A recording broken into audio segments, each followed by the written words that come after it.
Hello, crabs, cats, and cuttlefishes. Welcome to your afternoon's entertainment. Get settled in and comfy for today's host, the softest of the marshmallows and grooviest of cats, Mr. Salem.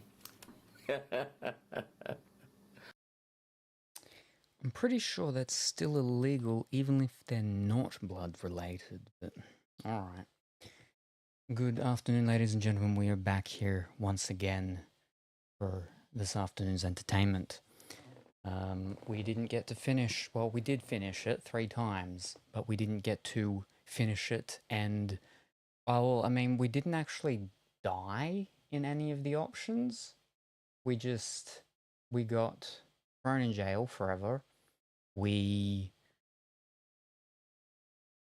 I can't even remember what the second one was. And then the third one was we forever and ever living on a broomstick now in the air. But outside of the giant Batwing Hall mansion place, though, at least. So we're back for, again, the third book of Give Yourself Goosebumps. Trapped in Batwing Hall. So that's what we're here to do again today. We didn't get back last night, early this morning, during nightish times for any spooky games, but maybe we will tonight. Maybe, if we're lucky. It's very glary, but it's actually not as bright as it was yesterday in real world. Brightness, contrastness, levels. But during the day it was much more brighter. So I got gardening stuff done, and I actually got the garden bed filled with all this stuff. So we've got corn, we've got bean, we've got pumpkin, we've got garlic chives, and we've got amaranth. So we got all of that.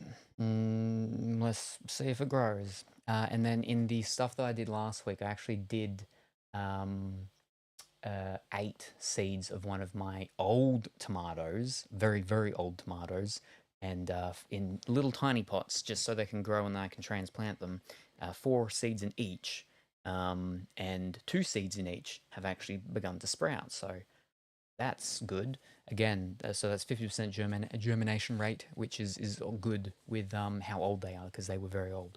But if the other 2 from each ones go up, then that'll be great. I mean, tomatoes are really easy to grow, so it won't surprise me if they do, but again, still, 2 things of each of the ones, still fine. I just need to figure out where I'm going to put them when they get big enough to transplant them, if they survive that long. So, yes. In other news, Dimitri will be here tomorrow. What will we be doing? I'm still not sure. It actually depends on what the weather's like tomorrow. Because if it is dark enough, we will do the spooky movie watch-along. If it is dark enough, we'll finish off the spooky game. If it's not dark enough for either of those 2 things, we'll probably continue the Smash or Pass. So it really is sort of or something else. But it is kind of dependent, yes, on what the weather's like, because also if it's not if it's not raining, whether it's dark enough or not, if it's not raining when he's here, we've got some garden work stuff we need to do. We have to build another trellis thing, and then we need to build some planter boxes with some of my spare wood I've got around. So yes, but he'll be here and we'll be doing things. What will those things be? We have to wait until we see what the day will provide us with. Think. What else? We decided that with the energy drink one, for safety reasons, is that one is going to be spread out and split up between a couple of streams, because I was like, we wanted at least 10 to maybe 15 different flavors, right? And I was like, we're just going to get 1 can each and split that can. But still getting 1 can each and splitting them, if that's 10 cans, then that means that's essentially 5 energy drinks each that we're having. And that's like a fair amount of energy drinks, like in a 24-hour period, let alone in you know a 6 hour stream period. So I'm like, we should split it up. So we will highly likely start that with the stream tomorrow at some point is part of the energy drink tryout. That way we don't overdose ourselves on taurine or guan or whatever that other G one is that energy drinks have. So yes, um, yes, I think that's it for the update stuff. Oh, the quote bot should be right. I went and I did the thing on the what's it called, the Surface. So the quote bot should be working right now because I have it turned on. I don't have the Lumia one because that one's a bit more tricky because it does much more stuff and everything, whereas this one just does the quote stuff for us. So I have that one running out on the other thing. So the quotes things should be working right now. Should be. Yes. Yes, that's it. All right, wonderful. Well, let me read chat and then we can get started on our thing.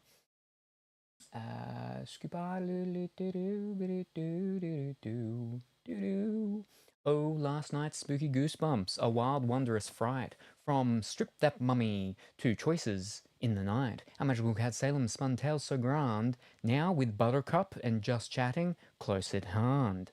What cozy with a Z unboxings, what stories untold will our dear streamer unfold? What new wonders will bloom, what fun will ignite as our Salem shines ever so bright. Congratulations, Colourful William, coming first. Hope you're well and wonderful this evening. And because this is a different OBS, so those things aren't active. That's why it's complaining about that. Well, fiddlesticks. I can't have too many things running on this. So I think it still works. It just there won't be an overlay, but nobody do any of the chat quiz thing in the things below. You got to spend bits on it, so I'm pretty sure I'm going to be safe. And congratulations, Kuro, on coming second. Hope that you're wonderful and well this early morning. And we got Raven squishing, bouncing, swaying side to side. Gummy Bears, good early morning, BY Bear. Hope that you're wonderful and well this morning as well.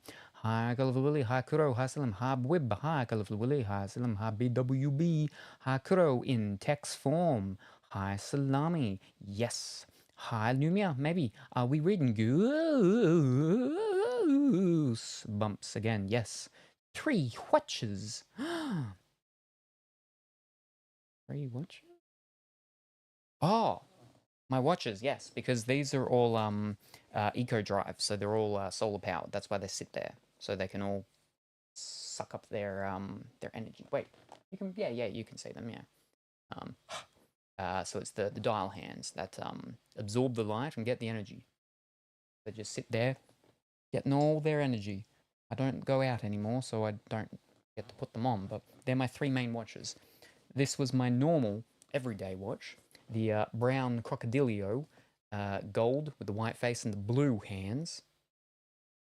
Then my normal go-to for when I'm going out, like fancy-ish things, is the brown Crocodilio gold black face with the hands being gold.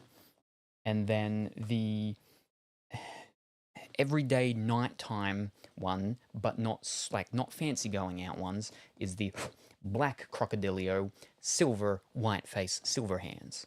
So they're my 3 sort of main go-tos. I do have many more, but they're just the main ones. Yes, right. And good afternoon, Pongy. Waving the hand with the face and a fish head. Hi, Pongy. Patting the red fish. Hi, Colourful Woolly. Hi, Pongy. Hi, Kuro. Happy Halloween. Yes, indeed. It's not Halloween here yet. No. Hi, Salem. Good early morning, Wigglestick. I hope that you're wonderful and well this morning. Hi, Kuro. Hi, Pongy. Hi, Colourful Woolly. Yep, they're all and it's working. Ho ho ho ho, very good.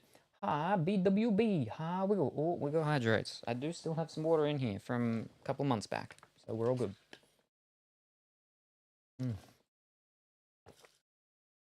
Mm. Very warm outside, which is good for the plants because being spring, a lot of the plants on plantings, the ones that like you go wait till danger of frost is gone. We don't get frost here. I mean, we get like maybe frost of one day. So, um, yeah. So that was two. Is that all? Okay. Another quote. Yep. Working good. Another one. Yep. Whoop and whoop. You do love hard things, said Colorfully Willy. Chat quiz. So it's a thing by the I think that's all of them. Thank you very much for the hydrates. Um, the chat quiz. That I think it's in the panels, right? There's a panel thing, but what it is, it's a part of the thing. It's actually by the bot, the Meowscent connected bot with the attitude thing, where you can get it to do a quiz me on chat. And I think you can tell it to be specific to you if you do it. So it'll quiz me on you on things you've said in chat. And it gives me like a multiple choice option or something like that. And then, yeah, we get to see if I can remember things about people. And I get a point if I do. And if I don't, then chat gets a point. And that's it. Um, but yes, I believe it still works. It's just there'll be no on-screen things of it because I don't have the thing set up on this OBS in here for it. Because this one's very limited because it's the old laptop that we used to stream the Salem Duck Show on originally back in the day before we upgraded to that laptop. And then Duck and Time was like, I don't want to do it anymore. That's not what happened, but that's the story we're telling. Hi, BWB. Oh, yeah. Happy Spooky Day. Hi, McWiggles. Right. But all right, let us get started on Goosebumps. Give Yourself. Reader beware. There's a bat on there. Number 3, Trapped in Batwing Hall. Yes, we lost all 3 lives yesterday, but let's see if we can get through it today and not die. I mean, again, we didn't really die last time, so.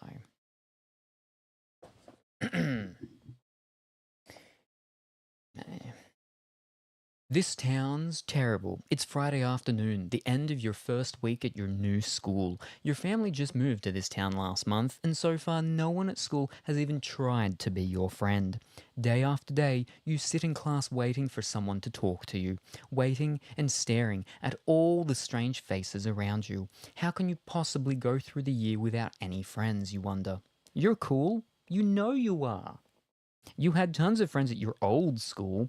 You trudge home slowly like our rain emoticon. All you have to look forward to is a boring weekend of watching TV with your parents and your bratty little brother. Then something hits the back of your jacket. You whirl around. A pebble drops onto the ground. You glance up and notice a brown-haired boy about your age. Hi, he calls out. I'm Nick. Hi, you reply, and introduce yourself. We're in the same class at school, Nick says. That's funny, you think. You don't remember seeing him there. But you smile anyway. You're so happy someone is finally talking to you. I live there, Nick tells you. He points to a 2-story greenhouse on the next block. You gaze back at him, shocked. But you can't live there, you exclaim. There's no way. What do you mean I can't live there? Nick asks laughingly. I know my own house. I live next door, you tell him. You point to the red brick house next to the green one. The greenhouse has been empty all month. There hasn't been any lights on, no cars in the driveway. I was on vacation with my family. We got back last night, Nick says. What do you think of school? Okay, I guess, you reply. You're afraid to say anything more. You never know. Maybe this kid Nick actually likes school.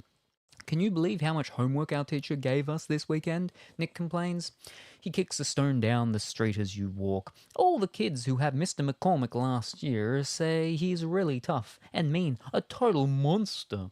You agree. The next thing you know, you and Nick are comparing favorite rock groups and comic books. Both of you collect Spider-Man comics. Nick has all the first issues from the last 5 years too. Comics are cool, Nick says, but do you know what's even cooler? What, you ask? Horror stories, Nick exclaims. In fact, he stops talking and stares at you.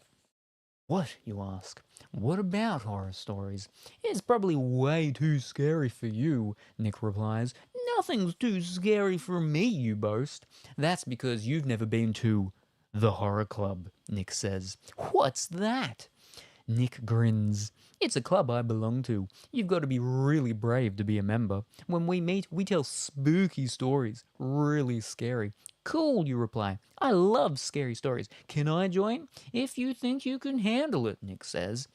We meet every Friday night at Batwing Hall. That's the deserted house at the end of their street. It was old Professor Krupnik's house. I've seen the house. It looks haunted, you tell Nick with a laugh. Don't laugh, he warns you. It is haunted. Woo. Haunted? For real, you ask? For real, Nick replies, seriously. That's why we picked it. Some of the scariest stories I've ever heard happened in Batwing Hall. Like what? Like the story of the kids on Halloween night, Nick says. They were all dressed up, trick-or-treating. They rang Krupnik's doorbell. A figure dressed in all black answered, and the kids were invited inside. Only they never came out. The cats are meowing. What happened, you ask breathlessly. Nobody knows, Nick replies. But late at night you can still hear the kids' screams. Horrible screams. And when the moon is full, some people say they've seen little creatures in monster costumes roaming about the inside of the house, trapped forever.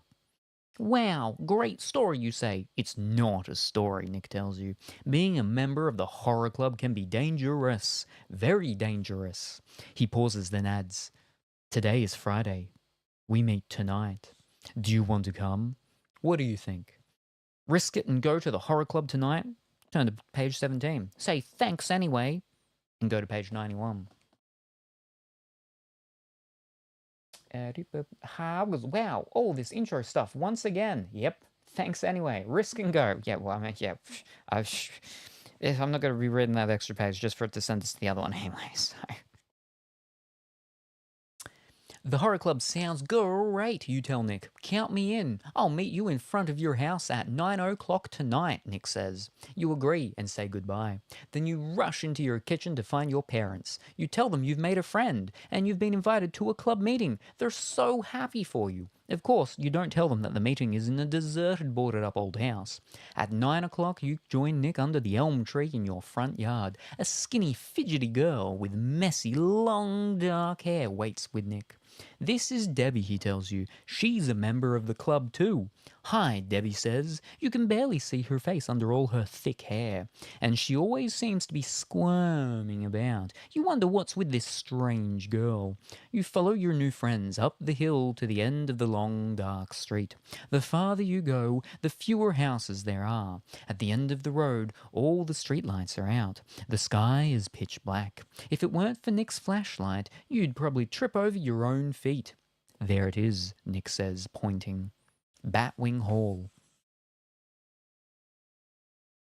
A huge dark shadow looms at the end of the street. It's the mansion.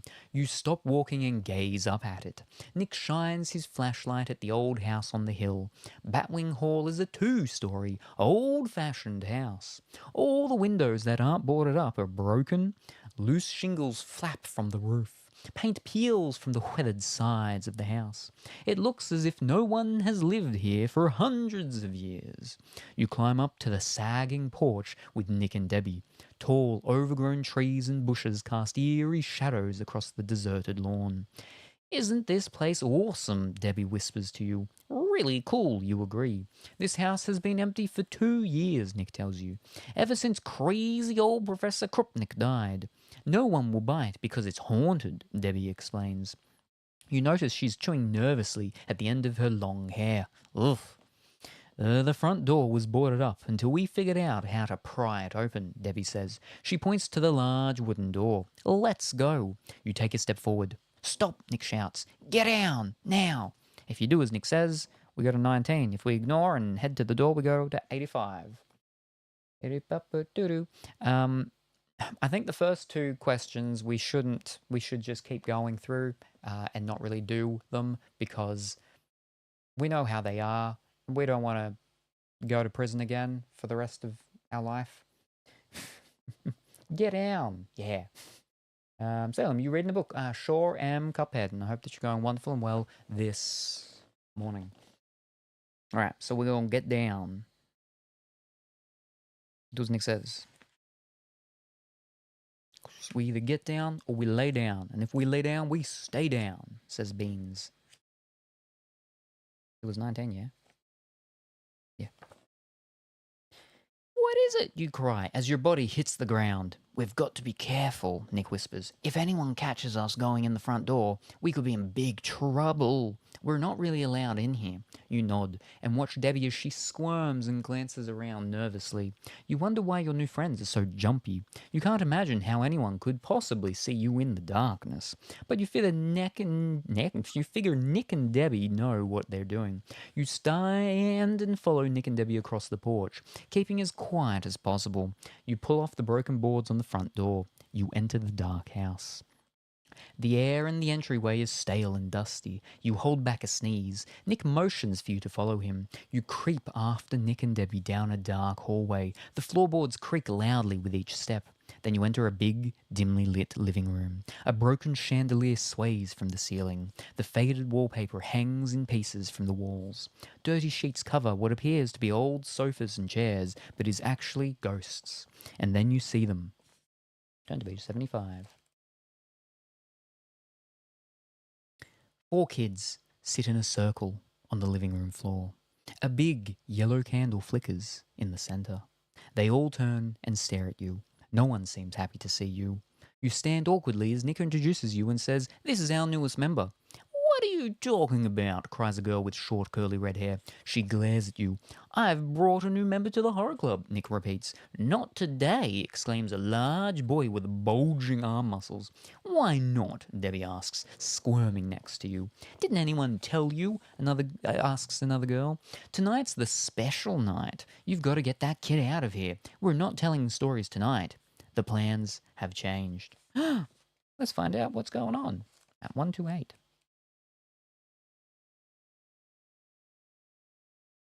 Nick and Debbie quickly leave your side and huddle together with the other kids. You can hear them arguing about you. Then one voice rises above the others. "But today is game day. You know what that means." "I don't," you suddenly call out. You're sick of standing there. You want to know what's going on. It works. All 6 kids stop arguing.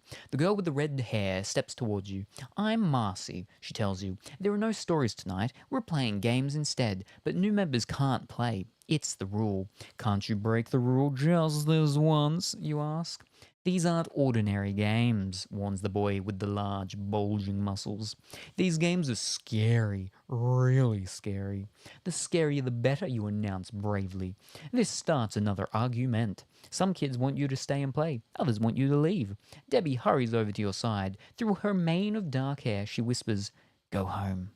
Go home now." But at that moment, Marcy announces, "It's decided. You can stay and play games with us." "Great," you say, ignoring Debbie. "What are we playing?"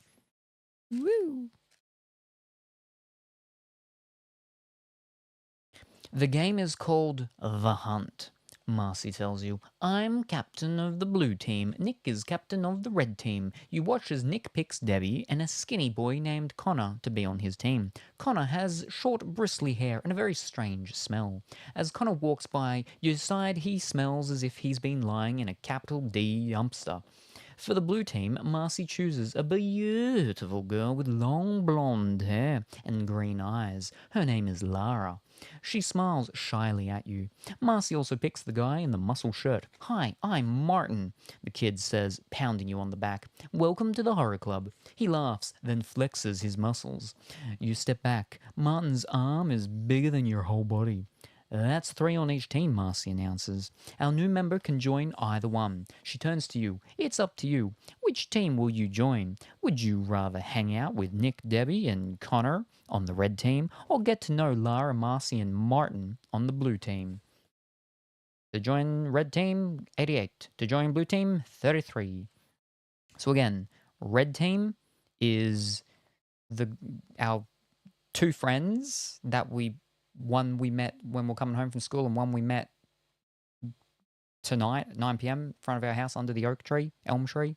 And the Connor, the fellow who has been lying in dumpster with a capital D. Or the blue team, which is all new people.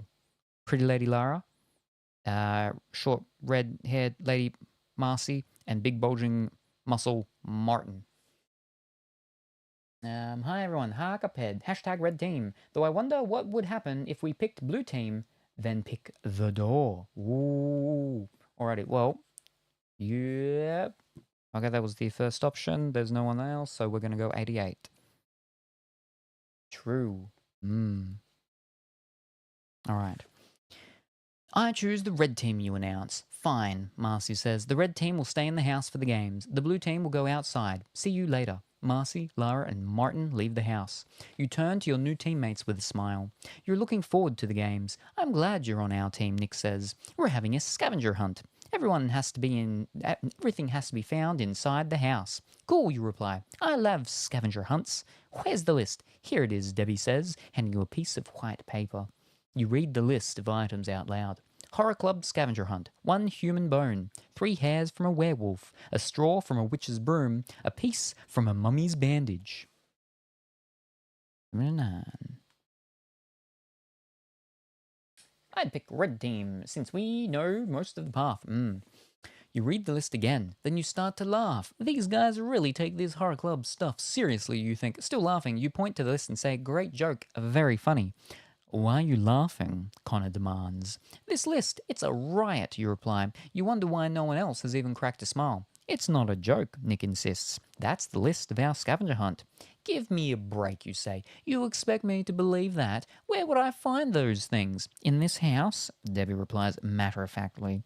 Yeah, right, you scoff. I'm supposed to believe that there really are werewolves and witches and mummies. It's true, Connor says. Do you want me to prove it? Nick asks, with an evil grin. A very evil grin. What is Nick up to? 47. He's getting ready to throw a whole bunch of hot sauce on Dimitri. 7. Yeah. My memory is terrible. I forgot 9% of the choices we made. Okay, you say. Go ahead. You asked for it, Nick says. He glances at Debbie and Connor. They nod with excitement. What's going on, you wonder? Slowly, Nick brings his hands up to his cheeks. He hooks his thumbs under his chin and rips his face right off. You gasp. All right, so there's no notification, no thingy, no one's doing anything like BWB did last night. Oh, yesterday, at that exact moment. The head of a green-skinned reptilian monster stares out at you from the top of Nick's body. Slimy scales cover his face and begin to spread down his arms and hands. Nick, you choke out. The monster grins at you with 6-inch-long fangs. Its beady yellow eyes gaze at you hungrily. You turn to Debbie and Connor and scream. They are peeling off their kid faces too. You gape in horror at Debbie. Her skin is now purple and covered with hideous oozing warts. Her eyes have turned completely white and seem to bulge out of her head, and her hair, it's wriggling with enormous black tarantulas. Now you know the truth. These kids are monsters. What next?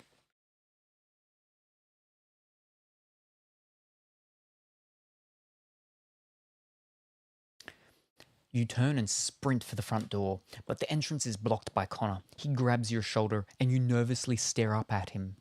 Way up. Connor has turned into a 7-foot-tall giant with one red eye in the middle of his forehead, and the stench coming off his body is unbearable. Where are you going? He growls. I need to go home, you mumble. You duck under Connor's massive arm and lunge for the doorknob and miss. The monster that used to be Nick beat you to it. Nick locks the door and says, "Not so fast. It's time for the scavenger hunt." Scavenger hunt? There's no way you're sticking around to play a game with monsters. Unless this is all a joke. Hey, that's it, you think? It's all a joke. They must be wearing monster costumes. No, you think again. They can't be wearing costumes. They're way too real looking. Quick, you have to make up your mind. If you're sure it's all a joke, we go to 13. If you believe the monsters are real, you go to 71. So what are we going to do? Do we think it's all a joke, or do we believe it's real? It's just a prank. Believe them. Oh, believe them. All right, Pong has changed. So we'll go believe them, and we're going to 71. Because we haven't got done. It's a prank. So who knows what could have that been? You stare at Nick, Debbie, and Connor's gruesome faces. There's no question they're monsters. Real monsters. Let me out of here, you cry. Nick still blocks the door. You spot a window in the living room. You take a deep breath and race for it. You're fast. You always win the 50-yard dash at school, but against these monsters, you're not fast enough. Debbie easily beats you to the window. The tarantulas scurry through her spiderweb hair as she cackles. There's no way out. Please, let me go home, you plead. I won't tell anyone your secret. Just let me go. No way, Nick cries as he enters the living room with Connor. There's no escape from the horror club. Well, Debbie says, that's not exactly true. There is one way out. You gaze around the room, searching frantically for an exit. The three monsters circle you. You don't see any way past them. Where is it, you ask? How do I get out? Nick glares at Debbie. Your only hope, Debbie says, ignoring Nick, is to play the game. What game, you ask, Debbie, your voice trembling. The scavenger hunt, she declares. If you can find all 4 items on the list before midnight, Nick adds, then we'll let you go. If you fail, you will be trapped here with us forever and turned into a monster. Not much of a choice, huh? Your knees shake as you review the scavenger hunt list in your mind. Where will you ever find werewolf hair and mummy bandages? Then again, you don't have many options. But maybe, you think, you can use the time to search for an open window and escape. You've only got 2 hours, Connor growls, looking at the tiny watch on his huge wrist. You'd better get started. You can begin here on the main floor or go upstairs, Nick tells you, his reptile tongue darting in and out of his mouth. It's your choice. Stay on the main floor. We go to 11. Try your luck upstairs. We go to 111. Ooh. So we stay on the main floor, or we're going to go head upstairs. Trying our luck. Main floor. Go main floor, main floor, main floor.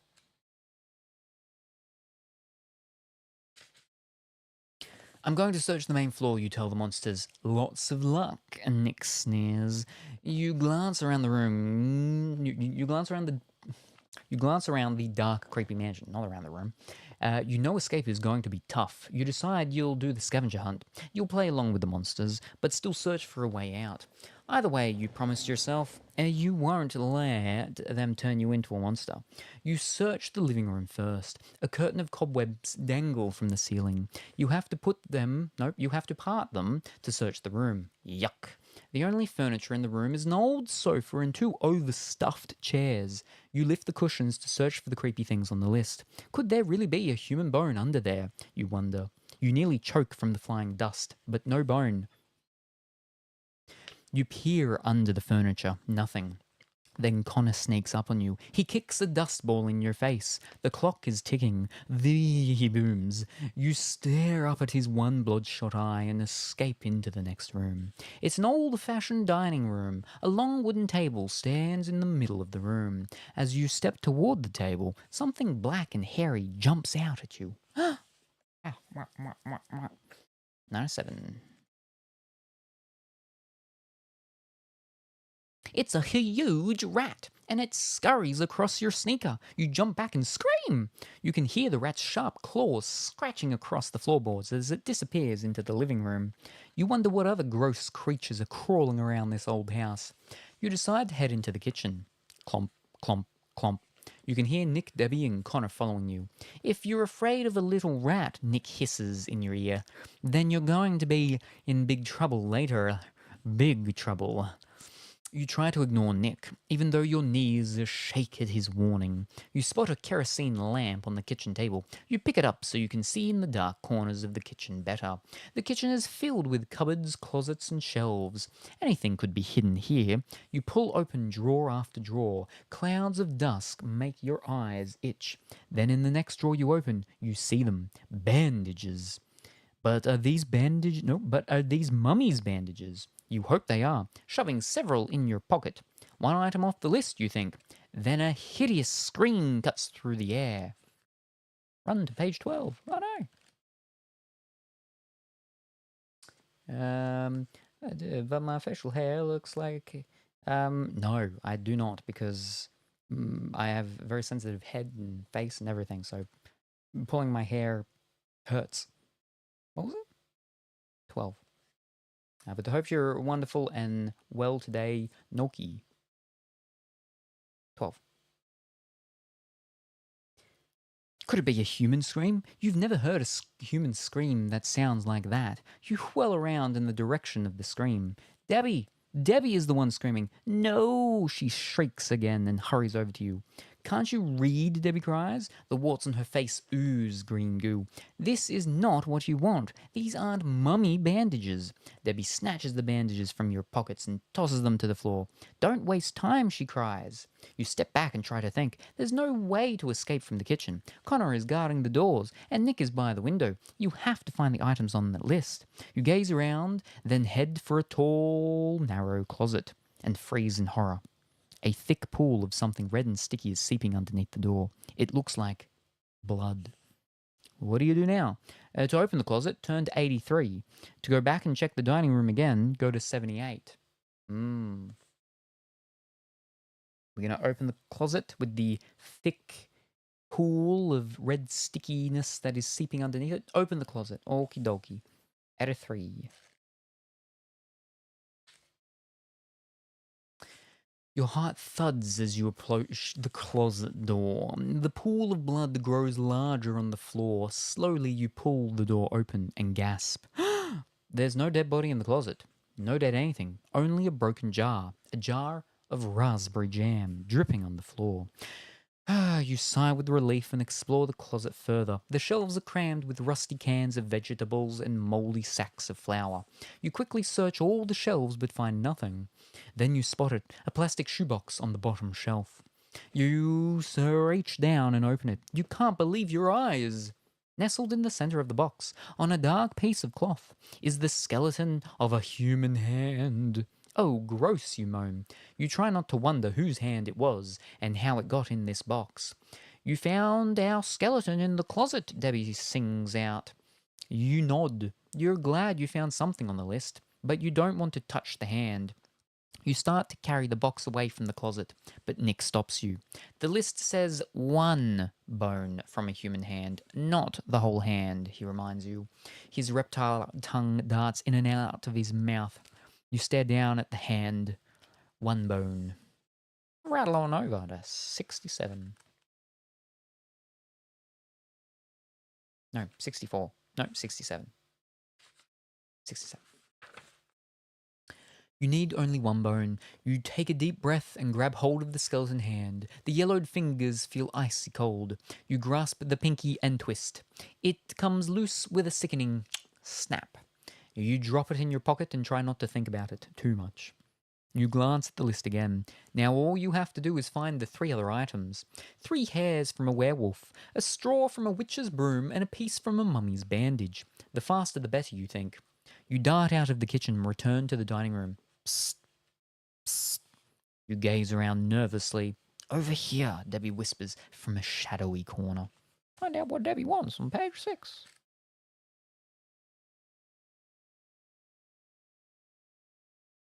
Debbie is standing by herself in the corner. You figure Nick and Connor must still be in the kitchen. You approach cautiously. Do you really think this scavenger hunt is for real? She asks, glancing towards the kitchen. Yeah, you say. You guys promised that you'll let me go if I find the items by midnight. Debbie starts laughing, a hideous cackling laugh. Fool, she cries. It's a joke. You're never going to make it out. You don't know whether to believe her or not. What do you mean, you ask? Debbie slithers closer. I'm on your side, she whispers. I used to be a regular kid like you. Then I joined the horror club. Now look what's happened to me. You stare in amazement at Debbie's hideous monster face. Is she for real? Was she once really a kid like you? I want to help you, she says. If you follow me, I'll help you escape. If you think Debbie is telling the truth, we follow her on 86. If you think it's best to continue the hunt, we go to 16. Ooh. Alrighty, do we think she's telling the truth? Are we gonna follow her? Or are we gonna just go by ourselves? I remember the jam. Is she for real, for real? Continue the hunt, continue the hunt. Alrighty. That's what we did last time as well. Wonder if she was telling the truth. Let's continue the hunt on 16.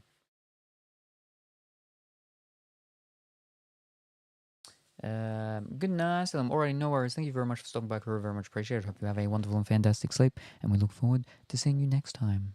Bye for now. No offense, you tell Debbie, but I'm going to continue the scavenger hunt. For a moment, Debbie only stares at you. Then her purple skin begins to grow darker and darker. How dare you doubt me, she cries. Is this the thanks I get for trying to help? She raises her arms, and now you see that she has long, very sharp claws. She lunges for you. You leap back, trying to decide which direction to run.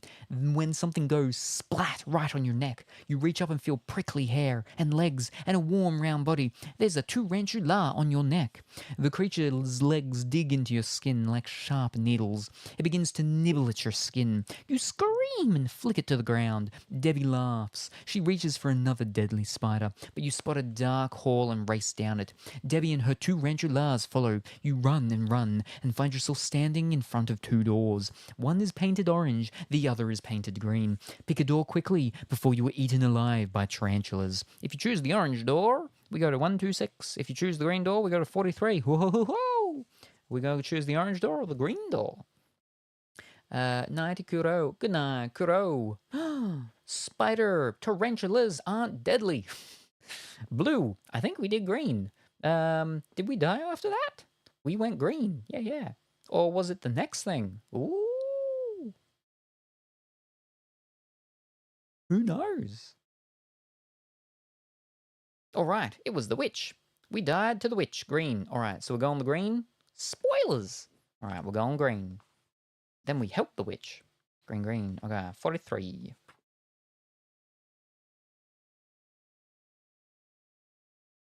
Yeah. You pull open the green door. You find yourself back in the living room. This house is like a never-ending maze, you think. You glance back. No sign of Debbie, Nick, or Connor. You check your watch. It's 10:50 p.m. You have only a little over an hour before you turn into a monster. You're trying to decide what to do next when you hear a strange noise. Thump, thump, scrape. The noise grows louder and louder. Thump, thump, scrape. You slowly turn and find yourself staring at a mummy, a 6-foot-tall mummy, wrapped in old yellowed bandages that are starting to unravel. Its eyeless, mouthless, bandaged face seems to stare back at you. A sour smell invades your nostrils, the smell of decay, of rotting flesh, of death. You gag and hold your nose. Then the mummy turns stiffly and disappears down a hallway. You don't want to follow it, but you need mummy bandages for the scavenger hunt. You have to follow it. You have no choice. They give us no choice. I can't believe there is a real mummy in this house, you think to yourself as you chase him down hallway after dark hallway. The mummy turns a corner. You're about to turn too when you hear familiar voices behind a pink door. You peek through a crack in the door and spot Nick, Connor, and Debbie. They seem to be talking about you.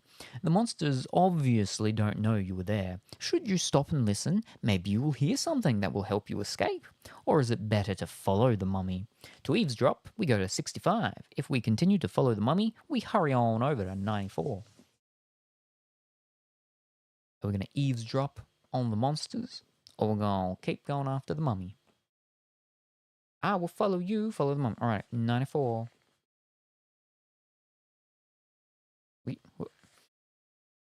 You hurry down the hall after the mummy. There's not much time. You still need 3 more items for the scavenger hunt. There doesn't seem to be any other way to get out of Batwing Hall. As you continue, the putrid smell grows stronger.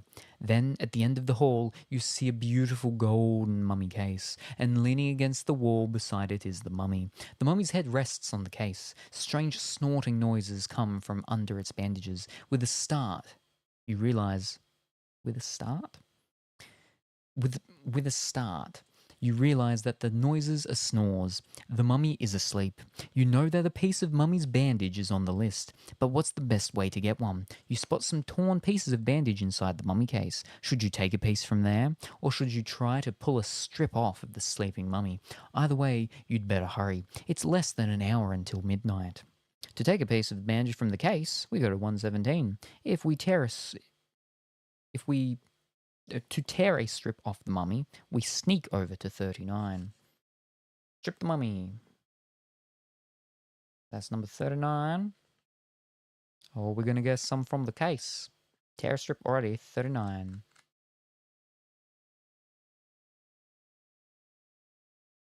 I know you're trying to do exactly what you did last time to get up to where you are last time.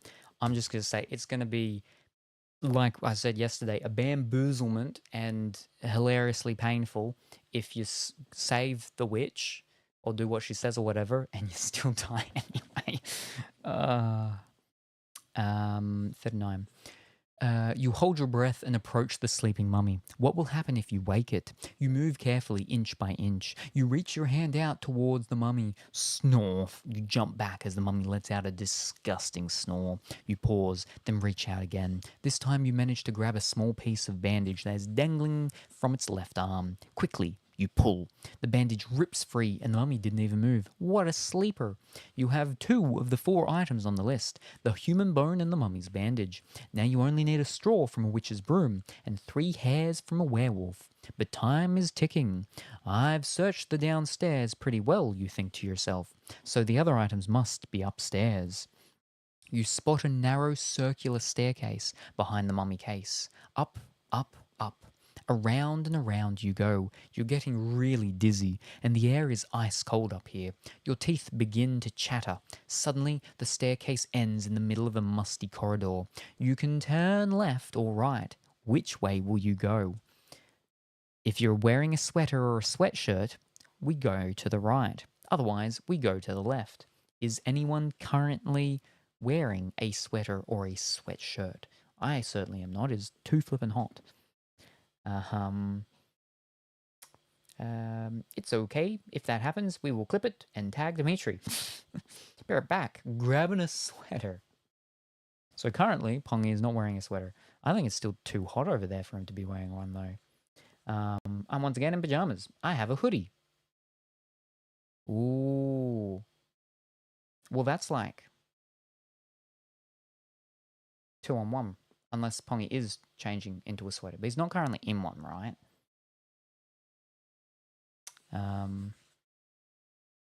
So I'm going to say we're going to the left. It's a zip-up sweatshirt. Nope, too hot for that. All right, so that's 2-on-1.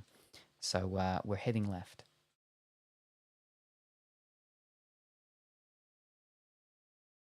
I think there was a knock at my door. I'll be right back. Suspense.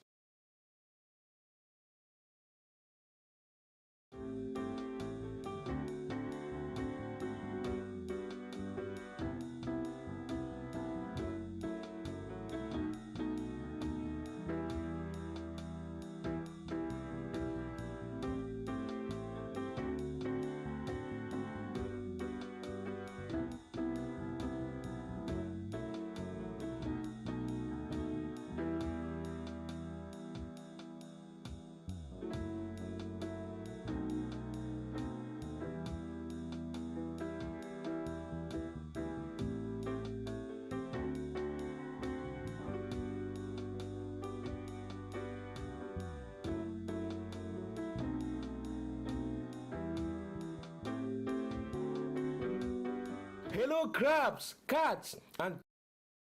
All right, I didn't turn that off because I had to manually turn that off. I think it's just people trick-or-treating, but I don't have candy this year because no one came like the last 2 years when I bought candy. And then I have to eat it all or give it all away or something like that, or have it for like 7-8 years in that tub for Dimitri to have with the old candy thing. So I have no candy this year or last year. No, I did last year. No, did I? Yes, no, I did last year. But yeah, again, no one came. So, where are we? Where was I? Right, we're going left. Head left. Otherwise, yep, 6-8.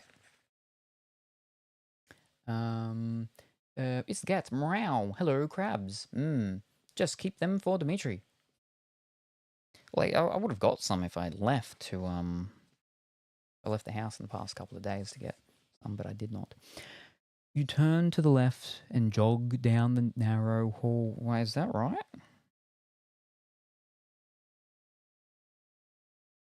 If you're wearing a sweater or a sweatshirt, otherwise head to the left. 6-8, you know. You turn to the left and jog down the narrow hallway. You listen for the 3 monsters, but all you hear are your own sneakers slapping against the floorboards as you run, yeah. The end of the hall is dark, pitch black. You wish you had a flashlight. You can't even see your own feet. You slow down and place one hand on the wall to guide you. You wonder if you should turn back. Then you feel something rough and bristly. Your fingers tighten around it. You squint in the blackness. It's a rope. No, you realize suddenly.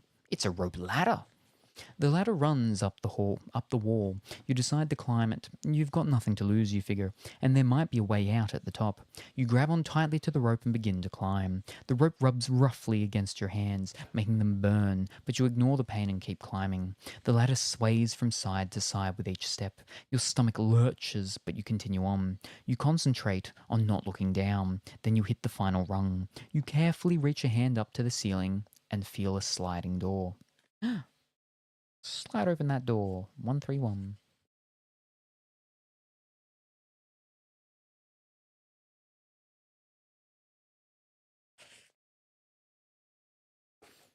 You slide open the door and lift yourself up into a moonlit room with a slanted ceiling. Old furniture and trunks of clothes strewn everywhere. Crouching, you make your way over to a little window. You peer out and sigh. You are 3 stories up. You must be in the attic. You realize there's no way you can jump out of the window. You'll never make it to the ground alive. You shuffle back across the floor, trying to think of a plan.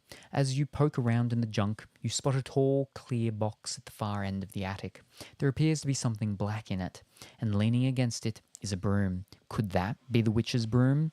The one on the scavenger hunt list? You hurry over to investigate. Help me! A shrill voice cries as you reach for the broom. The voice is coming from the box. There's a woman trapped inside. Her face is lined with deep wrinkles. Her long, knotted grey hair flows over a black dress. Wow, you gasp. The woman stares at you. Her green eyes seem to pierce through your flesh. At last, she wails. I've been waiting 200 years for you. Turn to page 107. Here we go. So wait, did we go a different way? Oh, never mind. Yep, no, we've all gone so. Wait, you cry. No, what, you cry. What, you cry. I've been imprisoned in this box, this magic box, for 2 centuries, the witch goes on. All this time I've waited for someone to set me free. Really? You say doubtfully. This sounds a lot like those fairy tales your mum used to read you when you were 5 years old. Please help me, the woman pleads. You glance at your watch. And then over to the broom. I don't have a broom in here. I'd like to help you, you say, but I have to find a straw from a witch's broom really fast. Otherwise I'll turn into a monster. Well, I'm a witch, the woman tells you, and I have a broom. Help me and I'll help you. If you're a witch, can't you say a spell to escape, you ask? Don't you think I've already tried that, the witch spits back? It didn't work. Your gaze travels from the witch to the broom and back to your watch. Only 15 minutes until midnight. What should you do? If you choose to help the witch, we go to 95. If you decide to leave her in the box and grab her broom, we go to 44. What are we going to do? Save the witch. Save the witch. Whoa. Well, let's help the witch. Maybe it doesn't save the witch, but we go to help the witch. All right, we're going to help the witch. 9 to 5. Here we go. Okay, you tell the witch. I'll try to help you. You won't regret it, she promises. Hurry around to the back of the box. You do as she says. On the back of the clear box are 2 handprints. Place your hands on the prints, the witch instructs. Once again, you follow her request. Now repeat after me. Arikaram Amikaru. You chant the magic words. Now clap your hands, she says. You clap. Nothing happens. You clap again. Still nothing. What's going on? You demand impatiently. I must have given you the wrong spell, she admits. I'm a little rusty with my magic after all these years. Now, what were those words? Hurry, you cry. It's 10 minutes until midnight. You try to pull your hands away from the box, but they're stuck, as if they were glued. Hurry, you urge her again. I've got it, she announces. Say the words sp, sp, mubesug, sp, mubesug. You notice the witch has her fingers crossed. Not a good sign. You repeat the magic words. Go to page 18.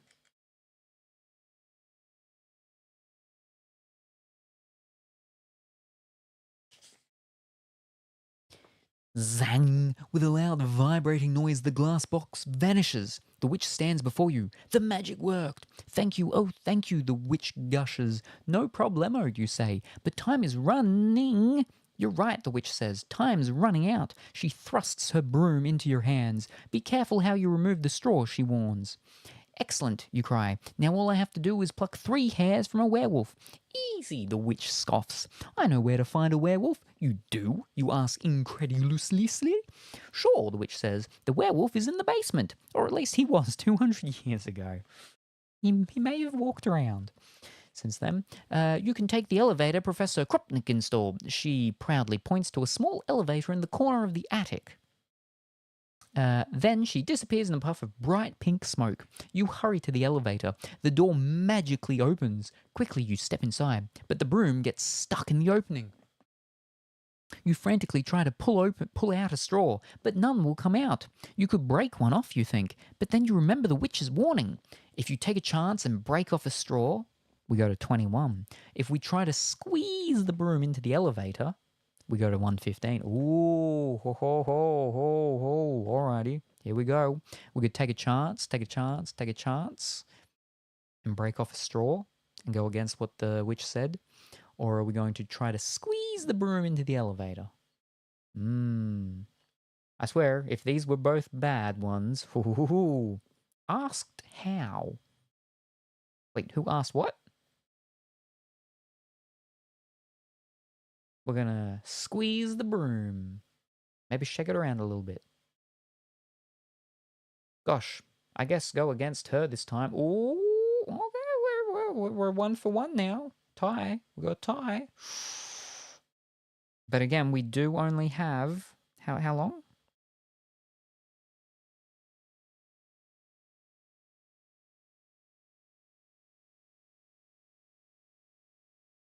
And which the time's running out? Doesn't say. I think we've only got like 5 minutes or something. 10 minutes. Ooh. Wait, what did the witch warn us not to do? All right, which stands before you? Sure. Wait, excellent. Now we'll have to do, nope. Time's running out. She thrusts the brooms into your hand. The witch says, be careful how you remove the straw, she warns. That's what she just says, be careful how you remove it. Alright, the elevator opens. The broom gets stuck in the opening. We frantically try to pull out a straw, but none come out. So, we can break one off and take a chance, or we can try to squeeze it in. I say pull one out still. Because Willie's gone pull one out and go against the witch. Breaking it off sounds like it'll make it angry. And so does squeezing it in. Ooh.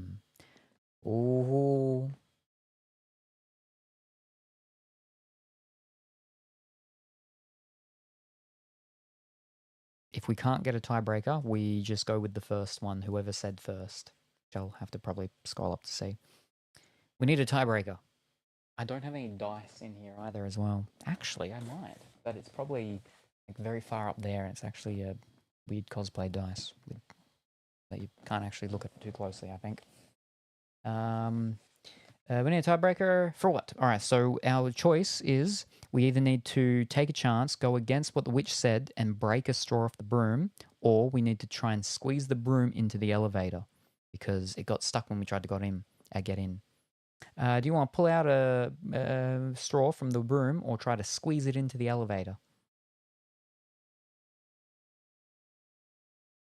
Squeeze it in. All right, we're going to squeeze it in, which means, it's going against Colourfully Woolly. Let's see who's right here.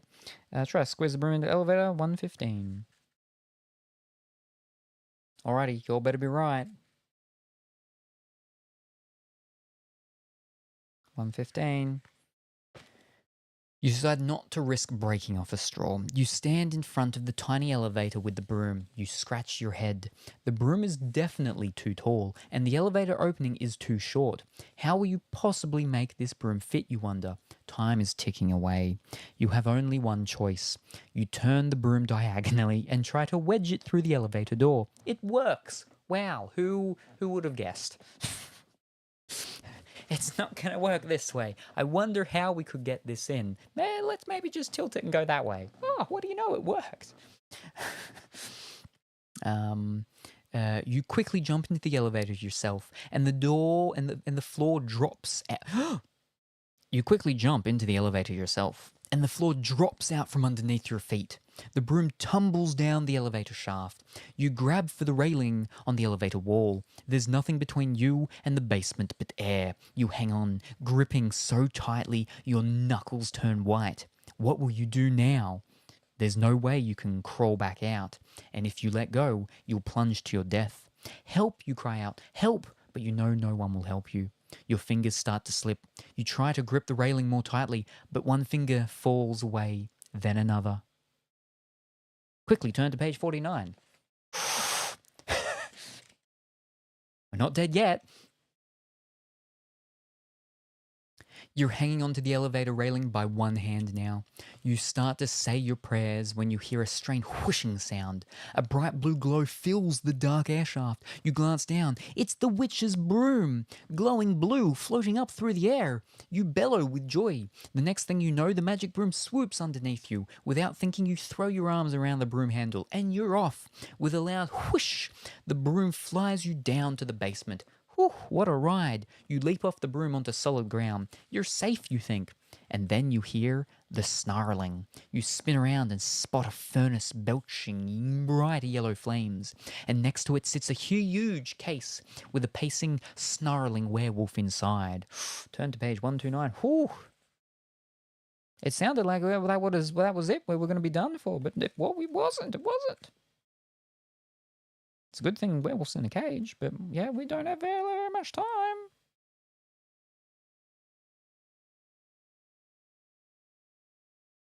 Clang! The werewolf crashes head-on into the side of the cage. He howls in frustration. He's been there for like flipping 200 years. His fangs snap at you. You back up a step. You bite your lip as you stare at the hairy beast.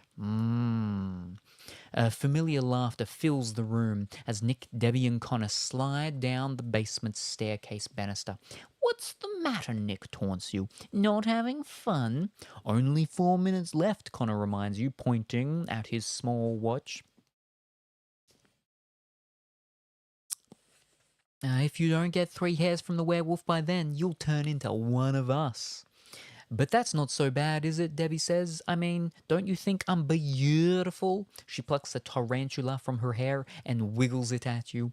You gaze at her hideous face and shudder. You'll do anything to avoid turning into a monster like her. Cautiously, you step up to the cage. You stick your hand between the iron bars. Slowly, you reach for the werewolf. The beast's jaws snap at your fingers, barely missing them. You pull your hand back, trembling. There's only one way to get the hairs, Nick says. You'll have to go into The werewolf's cage. Ba-ba-ba-boom. Go to page 127. Oh, that's only one page back. Nick is right. You'll have to go into the cage. Still holding the witch's broom, you approach the werewolf. Connor and Debbie laugh, but you focus on the hairy beast. With each step you take, it growls louder. Then suddenly, the creature whimpers. His ears flat against his head. He's afraid, you realize. But of what? You reach for the cage door. The werewolf whines loudly.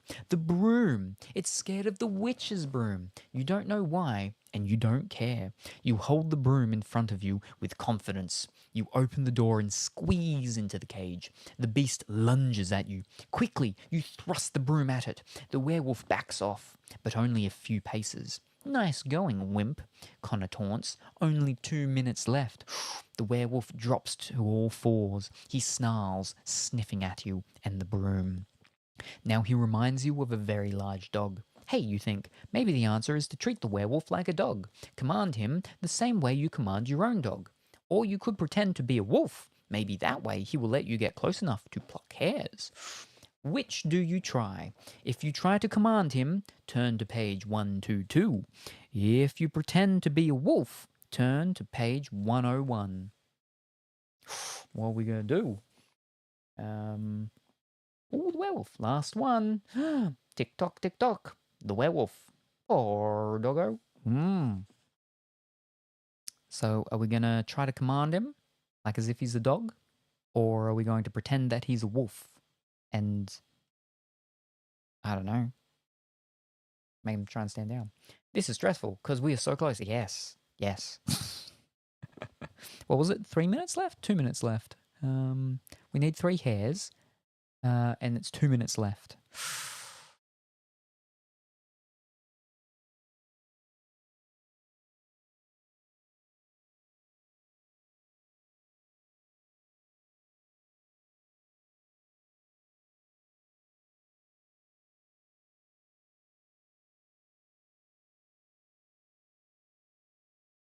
Wolf.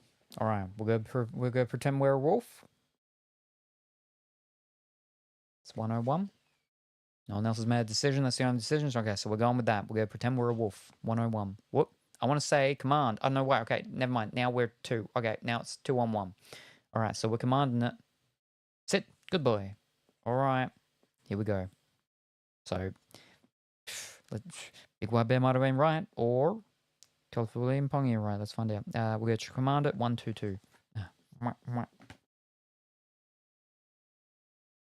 Here we go. Command it. 122. You have a plan. You'll command the werewolf as if he were a dog. You know from training your own dog, Spots, that it is important to be firm. Show the dog that you're the boss. You hold the broom out in front of you and step forward boldly. You stare the werewolf in the eye. Sit, you instruct in your most commanding voice. The werewolf snarls, but then he sits. Good boy. You try not to get too excited. Now stay. The werewolf eyes you, but doesn't move a muscle. Good, you praise. Now the hard part. Will you be able to pluck hairs from the beast without him biting your head off? Bong, bong. Your heart jumps as you recognize the sound of the clock chiming midnight. Ooh, we've got seconds. Bong, bong. You've got to move fast. We've got 8 seconds. You step closer to the werewolf. You issue your final command.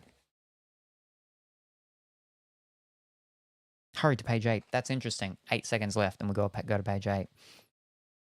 Here we go.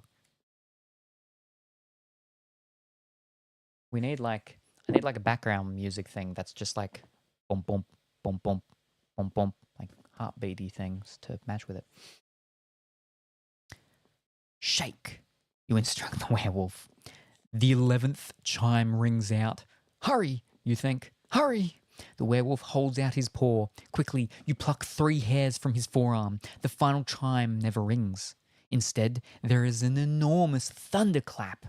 The force shakes the house. I did it, you cry, dancing in a circle. I got the 4 items. There is no answer. You gaze around the basement. It's empty. No Nick, no Debbie, no Connor, no werewolf. Where is everyone? You shout. I won. The fire in the furnace has turned to cold ashes. You head for the staircase and climb upstairs. Hey Nick, Debbie, Connor, you call out. I'm here, cries a familiar voice. It's Nick. You race up the steps, 2 at a time. You follow his voice to the living room of Batwing Hall. You feel around in your pocket. You still have the human bone, the mummy's bandage, and the werewolf's hairs. In your other hand, you hold the witch's broom. You have all the items on your list. The monsters have to let you go, right? You step into the living room. 105. Sit. Good boy.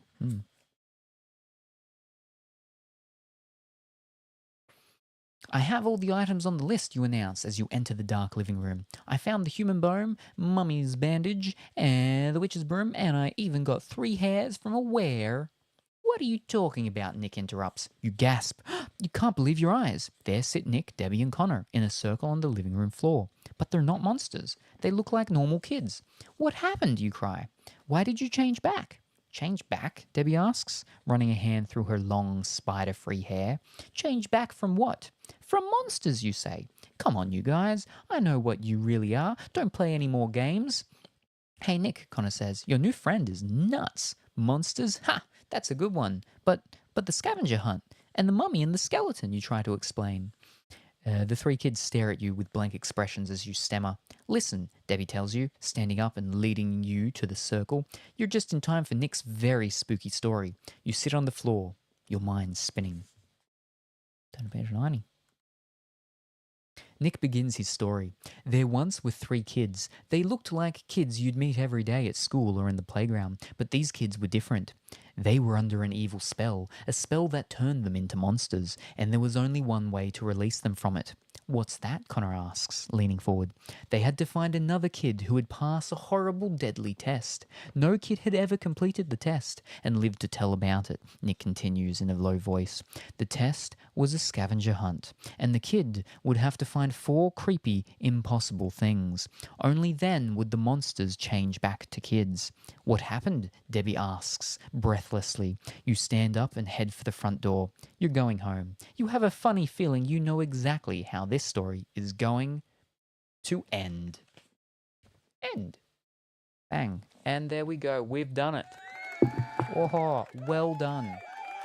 First life as well. I think that's exactly what we did with book 2. Book 2, we lost all 3 lives on our first session, and on our second lesson, we made it out in our first life. There we go. First try on second attempt thing. Second attempt of 3 lives, but yeah, still. There you go. So he's made the right choice to do all of your options from last time, but then also with all the new options this time. But it'd be interesting what would have happened with any of the other options, you know, if you didn't command and you treated it like a wolf, or if you did snap off the thing from the broomstick, the whatchamacallit thingy. Because it was very specific about, well, I mean, Nick was very specific about one bone, but you had the whole witch's broomstick, right? And wasn't the actual thing about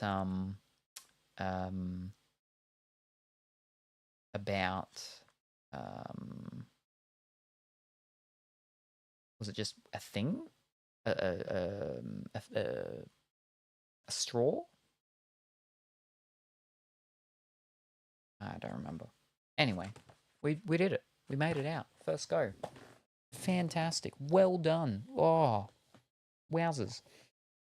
Now, the next book is The Deadly Experiments of Dr. Eek. But we would have to have a goal and reach that goal for the next one. But, I mean, that works out. It's Halloween here, and we did it. Book number 3. Number 1, with its, like, the hologrammy effect. Number 2, the TikTok You're Dead. Whoa, look at the shiny hologramminess. And then number 3, like a lava-y type thing. Whoa. They stopped doing them like this, and they changed them to all be like a dark black one after like number 20 or something like that, I think. I don't know if I have number 4. Like, I don't have all of them, but I think I might have. I think I might have from like 1 to 7, and then that's when I started missing some, or not having them all. Yeah. But yeah. So there's number 3 done. By golly, we did it. That's who would have? Crazy. First go. Wowzers. Wild. Insane. In the membrane. I got a gap up there next one of my books, and I can't remember what was meant to be there. Or if there was ever meant to be something there. I think there was. Yeah. But now that means you get to leave early. Yes, exactly. Look at that. Only not even an hour and a half. Crazy. Crazy. And you don't get to read the intro like 3 times. Yes. Yeah. I feel like that one was longer than the previous ones for like what you've got to do before, like how many pages you have to read before you make a choice, like a proper choice. I'm pretty sure the others were similar, yeah. Not if you do this. Ooh. All right, now, again, starting from the front of the foyer, going back, then going into the spare room. So again, you got roughly between 1 to 10. Yes. Pick a number between 1 and 10, please, Bongy, and I'll get the box cutter, slicer, and dicer. They were, or it was. I definitely, it felt like it. So yeah. Does not surprise me, but I mean, I don't know why.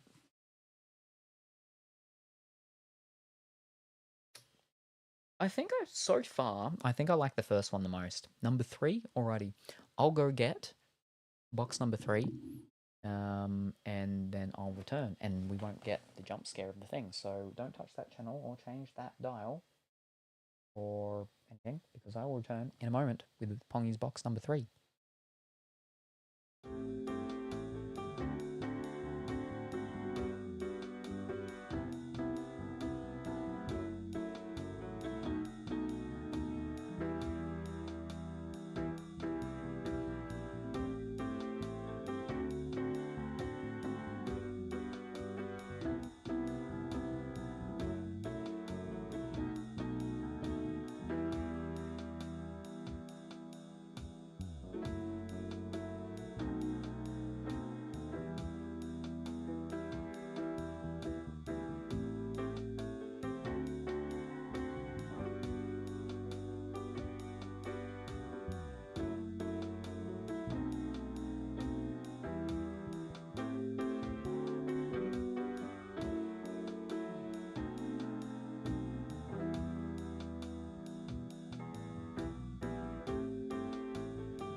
I'm back.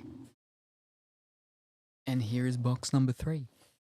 Most of the big boxes are inside because there's no room for the big boxes outside. There are some biggerish boxes, but most of the big boxes are actually inside. So, all right, now, do a game or no game? How do we do this? That one there. Prediction. Or no game.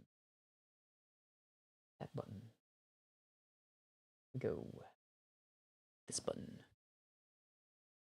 What is in this box? Is there a game? Is there no game? Is there multiple things? Maybe there isn't multiple things.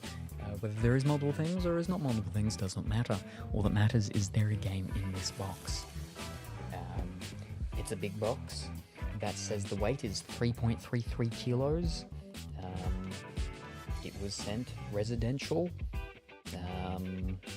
It's a box. Box number 3. Big box number 3. What's in the box? I don't know.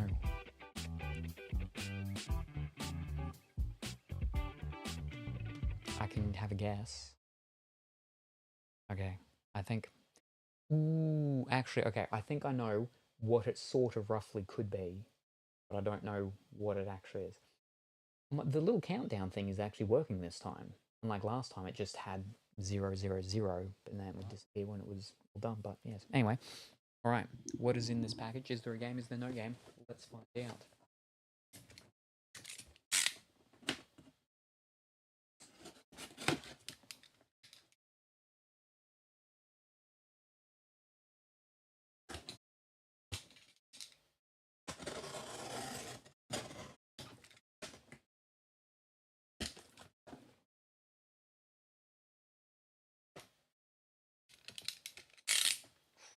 In the package. It is what I thought it was.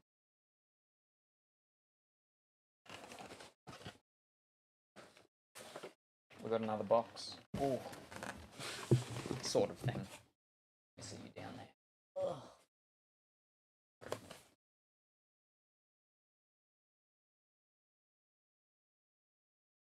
That's like falling apart. Open up and montant.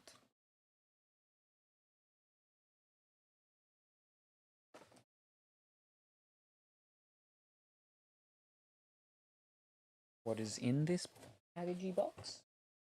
Can I pull a thing out? I can. In this box is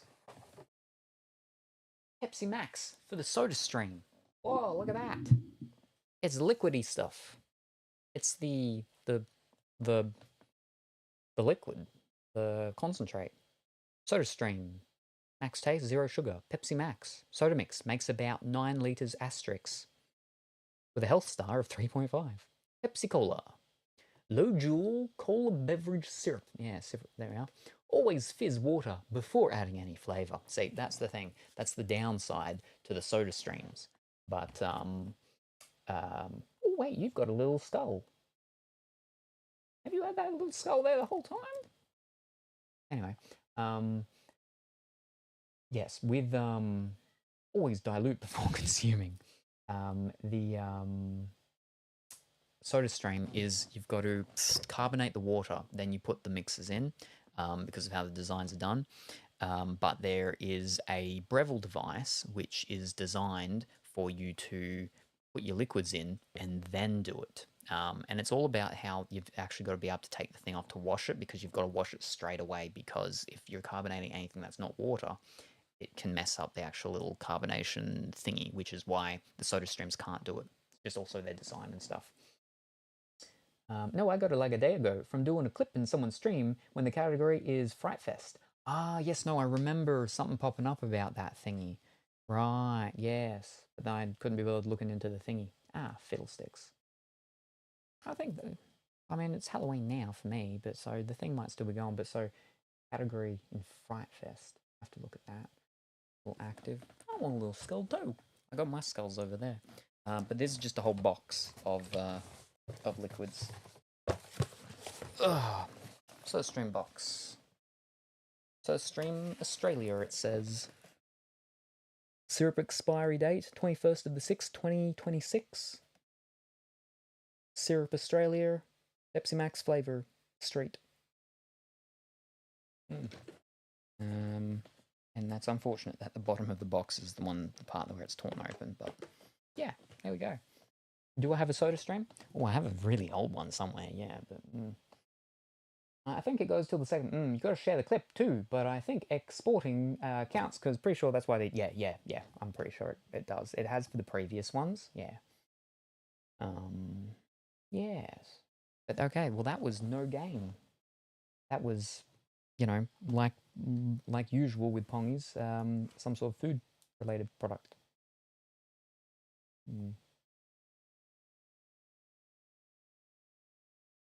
No game. Here we go. So yes, when will I be back and what will I be doing? Well, if I can get some rest in, I might be back later tonight / early tomorrow. No, probably not if it's early tomorrow, because Dimitri will be here tomorrow. So it would need to be later tonight, which would mean it'd have to be in like 5-ish hours. I'd have to get like a real short nap in. But I'm very tired right now because of all the gardening and everything. And I sleep on average 4 hours, so it is possible. It is possible. But more than likely, I won't be back until tomorrow when Dimitri's here. What time will Dimitri be here? Ooh. I think he's meant to be here around like 11-ish, maybe. So that's what, like 18 hours. 17 to 18 hours, roughly. All right, 17 to 18-ish hours from now, and I could be back with Dimitri. And again, depending on whatever the weather is like, will depend on... Wait, no, that's when he'll be here, though. Again, yeah, depending on what the weather is like will depend on if we do any gardening stuff first, or if we just go straight into doing the stream stuff. So we've got to see. I also have to put up the battery in my security camera thing, because that went flat last... That's been flat for like a week. And we pulled it down last time and charged it up, but it was too dark to put it back up, so we do need to do that. Unless it's raining, then we can't. Yeah, so that'll be what we'll be doing, so yeah. Don't spend all my points in one place. Oh, right, yes, no, because BWB, got your points. Gotcha, yes. Don't spend it all on candy, because you can get it all free tomorrow if you go around the houses. Or you'll maybe not get candy, you'll get rat poison or something, but that's handy as well, as long as you know it's rat poison. I probably will not be around for your stream tomorrow, other than just lurking. Yes, because you've got your big day. Got your big day doing your spooky things. But I hope you have a good time doing your spooky things and all that. And then I believe the day after, you're doing some sort of... you're going to be sitting in a circle with a bunch of friends and playing Duck Duck Goose or something. Which I think is your first time playing Duck Duck Goose, which is pretty wild. But yes, I hope you have fun with that. But yes, so I'll be back tomorrow with Dimitri. Unlikely I'll be back before then, but if I am, then I'll be back for something spooky myself. But I did remind him that it'll be Halloween for most people, so he does need to dress up.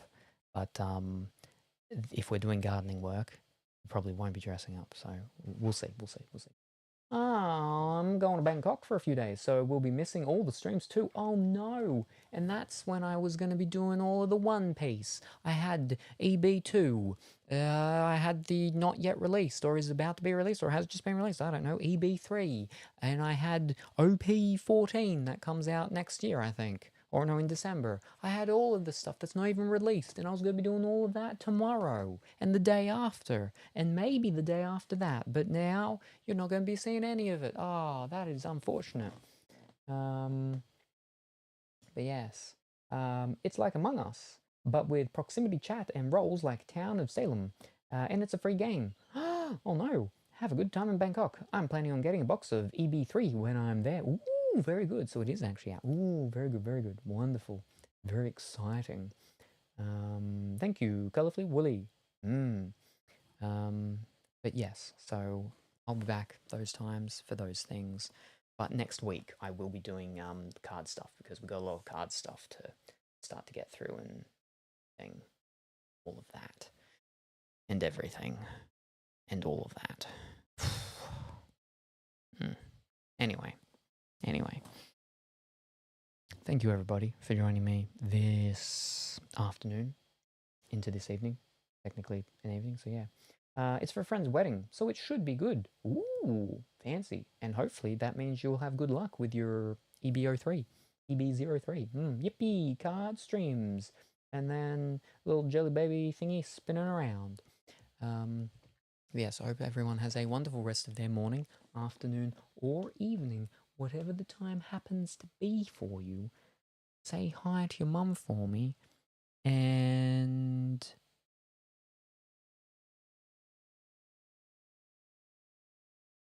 I'll see you next time. Bye for now. Hello, Gingerbread Salem. I see you have a banana threatening me. Well, ease up.